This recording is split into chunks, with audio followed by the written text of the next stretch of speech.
बिस्मिल्लाहिर्रहमानिर्रहीम। अस्सलाम वालेकुम डियर स्टूडेंट्स। आज हम पढ़ेंगे असल में एक बायोलॉजिकल रिसर्च कैसे करता है।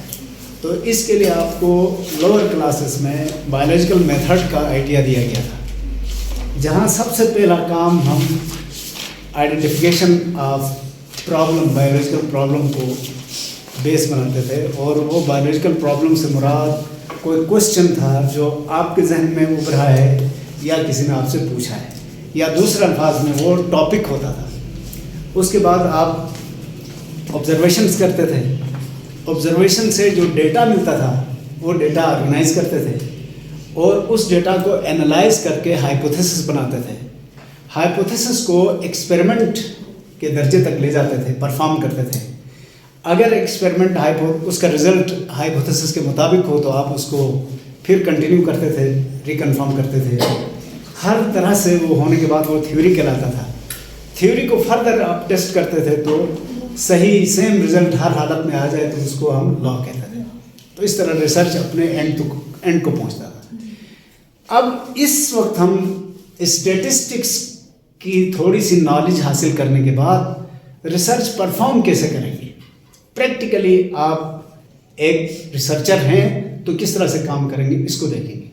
तो सबसे पहले आपने प्रॉब्लम को आइडेंटिफाई तो इधर भी करना है।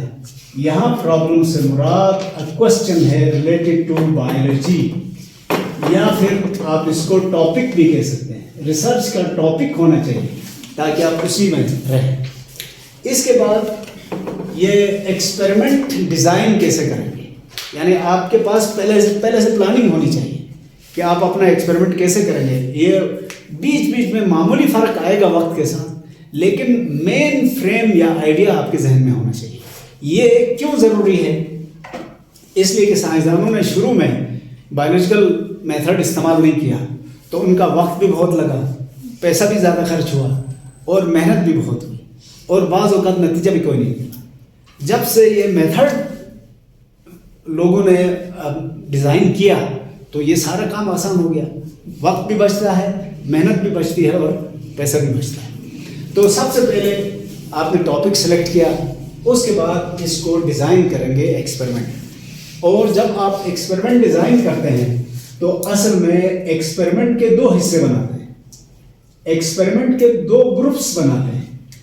एक को कहा जाता है एक्सपेरिमेंटल ग्रुप और दूसरा कहलाता है कंट्रोल ग्रुप।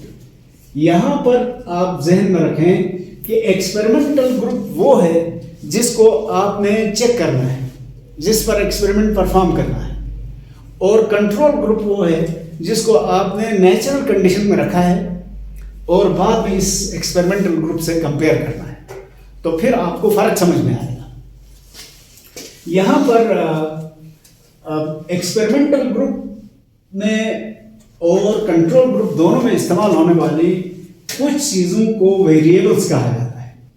वेरिएबल्स का मतलब यहाँ पर यह है कि आप एक्सपेरिमेंटल ग्रुप या कंट्रोल ग्रुप की कौन कौन सी चीज़ों को मद्देनजर रखेंगे। वेरिएबल्स वो है, कंडीशंस आप कह सकते हैं। और ये वेरिएबल्स तीन तरह के हैं। एक कहलाते हैं इंडिपेंडेंट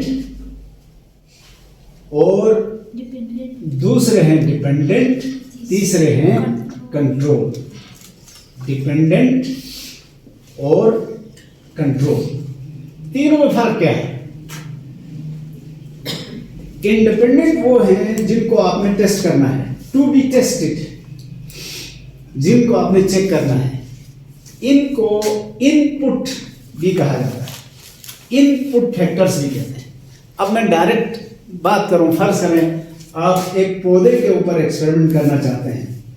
इस पौधे के ऊपर रोशनी के क्या असरात हैं, तो रोशनी को आपने फिक्स किया है, इसलिए रोशनी वाला फैक्टर इंडिपेंडेंट वेरिएबल कहलाएगा। पहले मैं आपको यह बता दूं, पौधे को ग्रो करने के लिए सिर्फ रोशनी की जरूरत तो नहीं है ना, तो ग्रोथ में जो जो चीजें इस्तेमाल होंगी वो सारे वेरिएबल्स कहलाएंगे।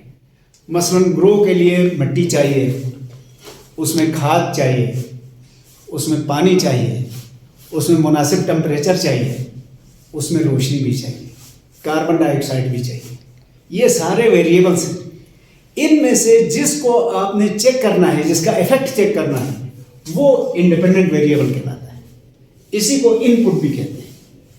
और जब इस इंडिपेंडेंट वेरिएबल को आप कम ज़्यादा करके असरात देखेंगे, जो इफेक्ट सामने आएगा, जो जो चीज़ें मुतासिर होंगी, उनको डिपेंडेंट वेरिएबल्स कहेंगे।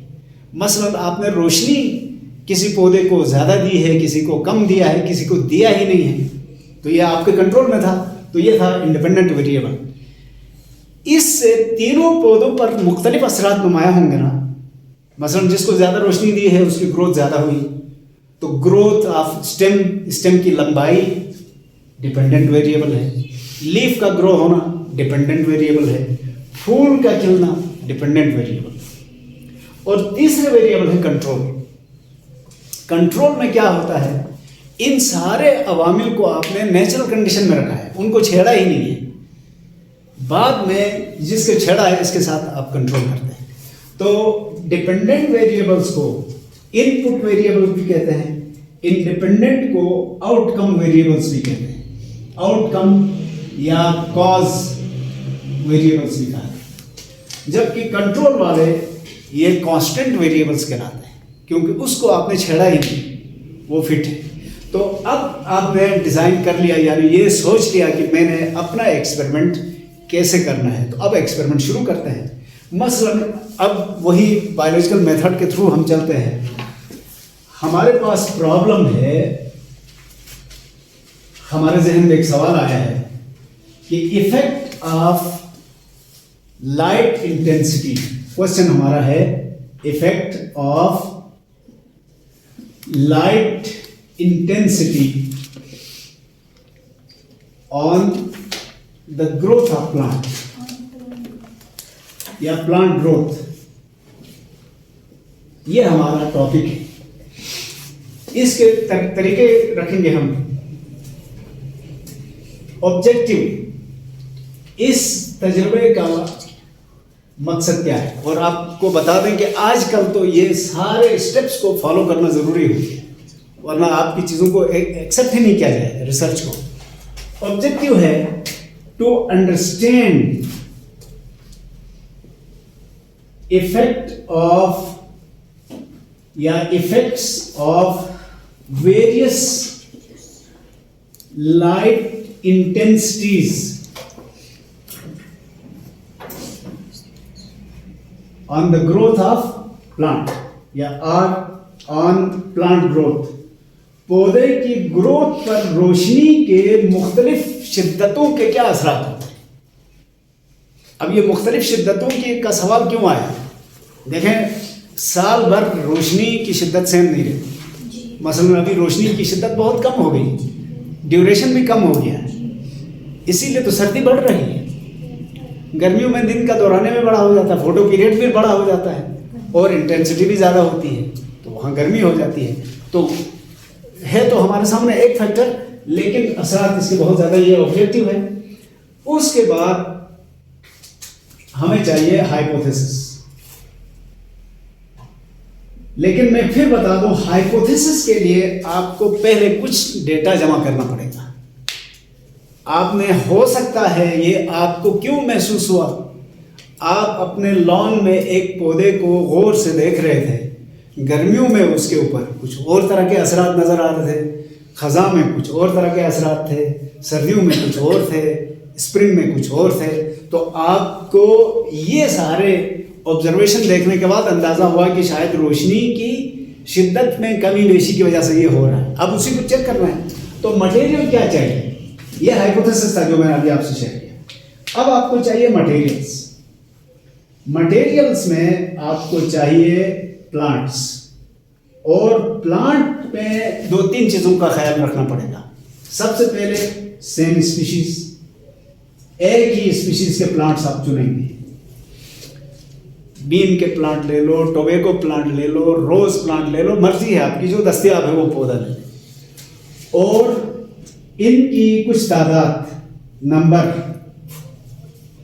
यहां पर एक नुक्ता याद रखना है, जितनी तादाद ज़्यादा लेंगे आपका काम तो बढ़ेगा लेकिन रिजल्ट एक्यूरेट मिल जाएगा।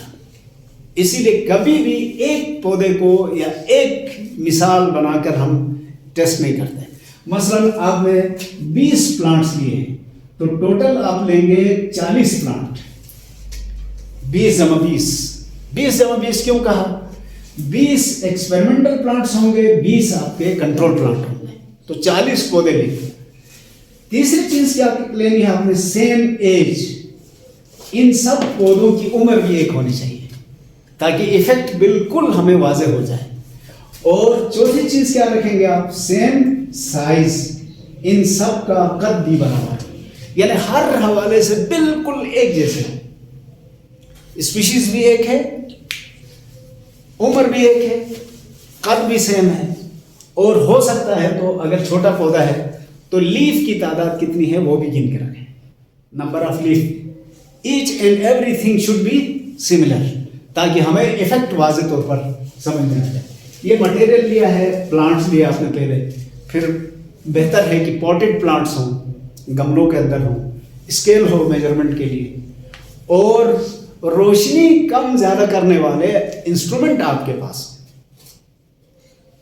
और ऐसा करने के लिए आप हो सकता है डिफरेंट इंटेंसिटीज ऑफ लाइट, इसके लिए आपके पास इंस्ट्रूमेंट्स हों।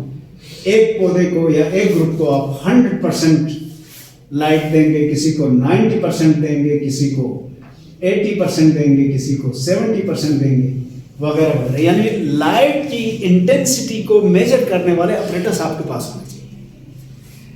अब आपने एक्सपेरिमेंट करना है, मटेरियल मिलने के बाद प्रोसीजर आ गया। प्रोसीजर में क्या करेंगे?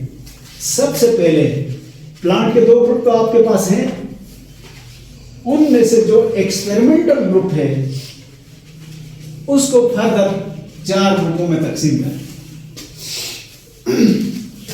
एक्सपेरिमेंटल ग्रुप, याद रखना जो कंट्रोल ग्रुप है उसको तो छेड़ना ही नहीं।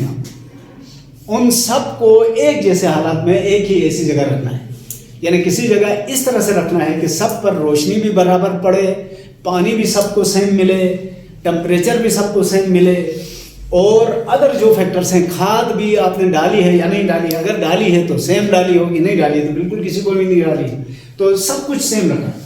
4 ग्रुप में क्या करेंगे आप? फर्ज करें एक पौधा ये है, दूसरा पौधा ये है, तीसरा पौधा ये है, चौथा ये है और 5वां ये है। इनका एक ग्रुप बन गया, group number 1, experimental group number 1। इसी तरह group number 2, group number 3, group number 4। 5 पौधे इधर, 5 इधर, 5 इधर, 5 इधर। पहले पौधे को मिल रही है 100% लाइट, ये दोहराने में बराबर होगा। मसलन आपने 12 घंटे लाइट देना है, फुल इंटेंसिटी जो रोशनी की आ रही है वो दे दें। दूसरे ग्रुप को दे दें आप 90% लाइट, तीसरे को दे दें आप 80% लाइट, चौथे को आप दे दें 70% लाइट। तो यहां पर लाइट क्या है? इंडिपेंडेंट वेरिएबल है, जबकि मिट्टी, पानी, खाद ये डिपेंडेंट वेरिएबल्स हैं, और वो सारे आपने कांस्टेंट रखना है। इसमें फर्क करना है। फर्क करने के बाद अब इधर रखें, पौधों को रख दिया आपने एक ऐसी जगह जहां इनको मुसलसल 100% लाइट मिलती रहे, इनको 90%, इनको 80 और इनको 70% मिलती रहे। फिर आप क्या करें? हर 3 दिन के बाद इनकी मेजरमेंट लेंगे, ग्रोथ चेक करेंगे, लंबाई कितनी बड़ी, लीफ कितने हैं और हर लीफ का साइज कितना है, उसको रिकॉर्ड भी रखेंगे।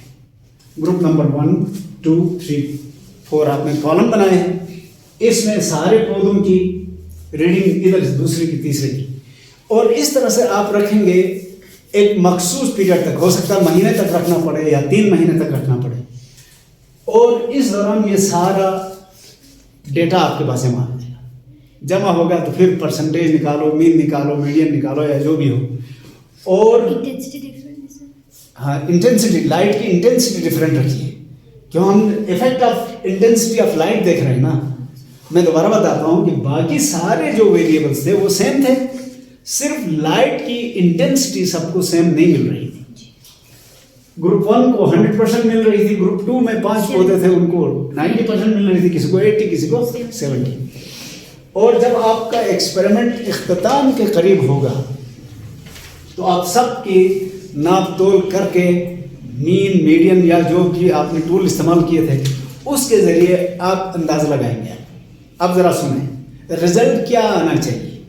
रिज़ल्ट ये आना चाहिए जिनको ज़्यादा लाइट मिली है उनकी ग्रोथ ज़्यादा हुई है, जिनको सबसे कम लाइट मिली है उनकी ग्रोथ सबसे कम हुई है।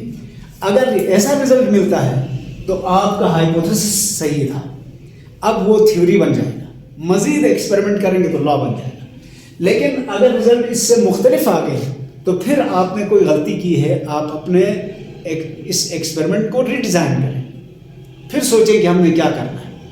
तो इस तरह से आप इसका procedure step by step follow करेंगे तो आपने देखा बहुत ज़्यादा एहतियात की ज़रूरत होती है। बिल्कुल इसी तरह से आप पौधों में खाद की ज़रूरत,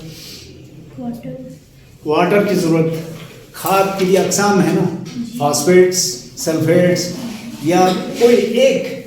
तो अगर आपको याद हो तो हमने उस दिन जिक्र किया था, यही ऐसे एक्सपेरिमेंट्स रिपीट कर करके एक एक जुज़ को देखकर फिर इंसान इस नतीजे पर पहुंचा कि हम वर्टिकल कल्चर करेंगे। और उसमें आपने देखा था कि एक ग्रुप में एरोबिक कल्चर था, उसमें क्या किया जाता था, सिर्फ रूट्स पर बायो एलिमेंट्स स्प्रे किए जाते थे पानी के साथ, मिट्टी की भी ज़रूरत नहीं थी। तो एक एक चीज़ आप इस तरह से मालूम कर सकते हैं।